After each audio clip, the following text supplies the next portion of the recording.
Hello everyone, আসসালামু আলাইকুম। নাদিরা পিয়ালস কিচেনে সবাইকে স্বাগতম। কথা দিয়েছিলাম আমসত্ত্ব শুকানোর পরে সবাইকে দেখাবো।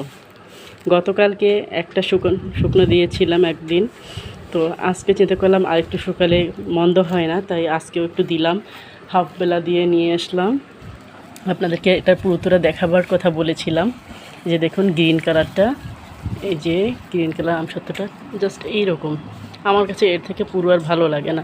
কালারটা খুব সুন্দর এসেছে, একেবারে মনে হয় আম পাতার কালারের। আর এটা হচ্ছে একটু রেইনবো কালারটা আনার চেষ্টা করেছি। অবশ্য এটা আমি ইচ্ছাকৃতভাবে আনিনি, সবগুলো থেকে একটু থেকে গিয়েছে, সেটা মিলিয়ে দিলাম। এটা গুড়ের কালারটা, এটা গ্রিন কালার, আর এটা হচ্ছে অরেঞ্জ কালার। এটা আমার মনে আমি জানি না কেমন এসেছে ক্যামেরায় কালারটা, বাস্তবে আরও সুন্দর কালারটা। আর এটা হচ্ছে গুড়ের কালারটা, গুড়ের খেজুরের গুড় দিয়ে বানানো, এটা দারুণ টেস্টি, সবগুলোই টেস্টি অবশ্য। আর এটা হচ্ছে অরেঞ্জ কালার, এটা অরেঞ্জ কালার। কালো টেরেতে দিয়েছি তো, যার জন্য একটু কালো কালো কালারটা। এই যে এখন বোঝা যায় অরেঞ্জ কালারটা। এই যে বন্ধুরা, আমি একটা জিনিস বলতে চাই। এই যে আমসত্ত্বগুলো দেখছেন, এগুলো কিন্তু হোমমেড। হ্যাঁ, আর সাথে গ্রিন আমসত্ত্ব কিন্তু বাহিরে মনে করবেন না, গ্রিন আমসত্ত্ব হোমমেড, বুঝলেন বন্ধুরা?